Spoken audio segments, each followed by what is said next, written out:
Hello दोस्तों। तो आज हम बात करेंगे कि 12th के बाद यूपीएससी की तैयारी कैसे कर सकते हैं। 12th के बाद यूपीएससी की तैयारी के लिए आपको ग्रेजुएशन के साथ साथ तैयारी करनी है। यूपीएससी की आपको ग्रेजुएशन साथ में, क्योंकि यूपीएससी का कोई भी एग्जाम, यूपीएससी, यूपीपीसीएस या समीक्षा अधिकारी, इन तीनों एग्जाम के लिए आपको ग्रेजुएशन क्वालिफाई होना जरूरी होता है। ये बिल्कुल फर्क नहीं पड़ता कि आपने ग्रेजुएशन किस स्ट्रीम से किया हुआ है।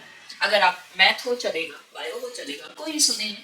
बस आप सिंपल ग्रेजुएशन होने चाहिए। ग्रेजुएशन आपने किस यूनिवर्सिटी से किया है कोई फर्क नहीं पड़ता।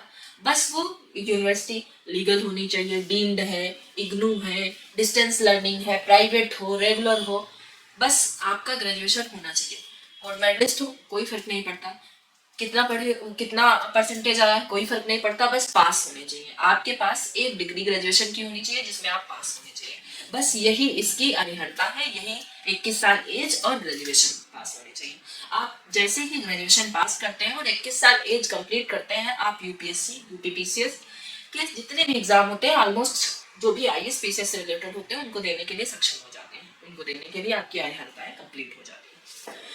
तो हम यूपीएससी की बात करते हैं। अभी हम यूपीएससी लेके चलेंगे, धीरे धीरे हम सारे एग्जाम के बारे में बताएंगे।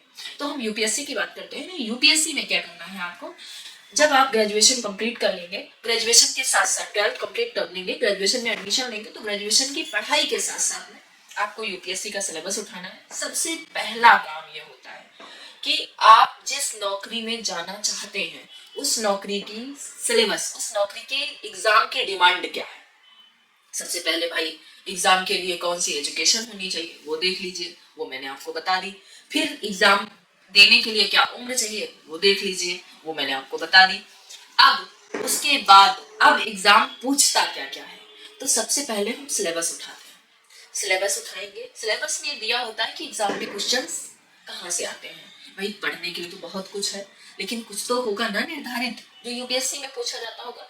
तो वो जो निर्धारित सिलेबस दिया हुआ है वो आकार की वेबसाइट पर मिल जाएगा, यूपीएससी के वेबसाइट पर मिल जाएगा, कहीं से वो पूरा सिलेबस डाउनलोड कर लेना है। उस सिलेबस को one by one, word by word अच्छे से दिमाग में बिठा लेना है। एक बात समझिए, यूपीएससी का सिलेबस पूरा याद हो, फिर उसके पैटर्न आपको पूरा आपने समझ रखा हो, ये समझिए 10 से 15% काम हो गया आपका एग्जाम का। तो यूपीएससी के सिलेबस को बहुत अच्छे से दिमाग में बिठा लेना है, ठीक है। पूरे सिलेबस को अच्छे से पढ़ना है। उसके बाद अब क्या करना है, जब यूपीएससी का सिलेबस पढ़ लिया तो अब ये देखना है कि एग्जाम कैसे पूछे जाते हैं, एग्जाम का पैटर्न क्या होता है, क्वेश्चन कैसे पूछे जाते हैं। तो लास्ट 2 और 3 ईयर के क्वेश्चन, अभी देखो क्वेश्चन बिल्कुल समझ नहीं आएंगे क्योंकि आपने केवल सिलेबस पढ़ा है।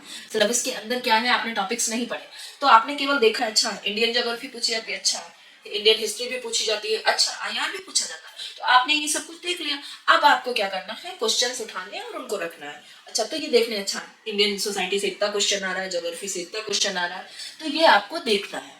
आपने देख लिया, अभी सिर्फ देखना है, अभी आपको कुछ भी नहीं करना, सिर्फ देखना है और इस सिलेबस को दिमाग में बिठा लेना है। ये 2 काम बहुत इंपॉर्टेंट है जो कर लेना है। पूरी जब तक सिलेक्शन नहीं हो जाए, सिलेबस से आपका दिमाग नहीं भटकना चाहिए, क्योंकि जहां सिलेबस से दिमाग भटके, हिस्ट्री में बहुत कुछ है पढ़ने वाला और बड़ा मजा आता है पढ़ने में, लेकिन वो मजा यूपीएससी के लिए इंपॉर्टेंट नहीं होता। यूपीएससी वही पूछेगा जो उसका सिलेबस है, वो अपने सिलेबस से बाहर नहीं जाएगा, ठीक है।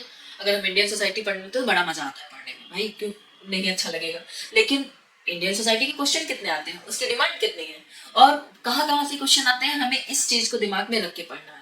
आपने सुना होगा कि कुछ लोग 10 साल तैयारी करते हैं यूपीएससी यूपीपीसीएस, बहुत ज्ञानी हो जाते हैं, इसमें कोई दो राय नहीं है, किताबें लिख देते हैं वो लोग, लेकिन कहीं ना कहीं यूपीएससी यूपीपीसीएस नहीं निकलता। ठीक है, अब दिमाग में ये भी आ गया होगा मैम ये तो किस्मत की बात है, मैं मानती हूँ किस्मत की बात है, लक की बात है, लेकिन कहीं ना कहीं हमारी मेहनत भी सही दिशा में नहीं होती, तो वो भी हमारे लिए कहीं ना कहीं भारी पड़ता है, ठीक है।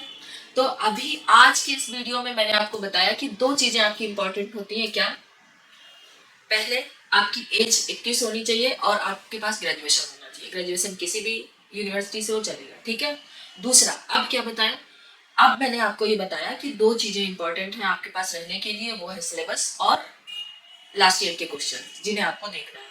इतनी चीजें इंपॉर्टेंट है। अब नेक्स्ट वीडियो में आप हमारी सीरीज देखते रहेंगे, धीरे धीरे पता चलेगा अच्छा प्री का सिलेबस ये होता है, मेंस का सिलेबस ये होता है, किताबें ये इंपॉर्टेंट होती है, ऐसे ऐसे पढ़ना होता है, ऑप्शन लेने के लिए करना, ये सब कुछ हम आने वाले वीडियोस में आगे बताएंगे। Thank you very much.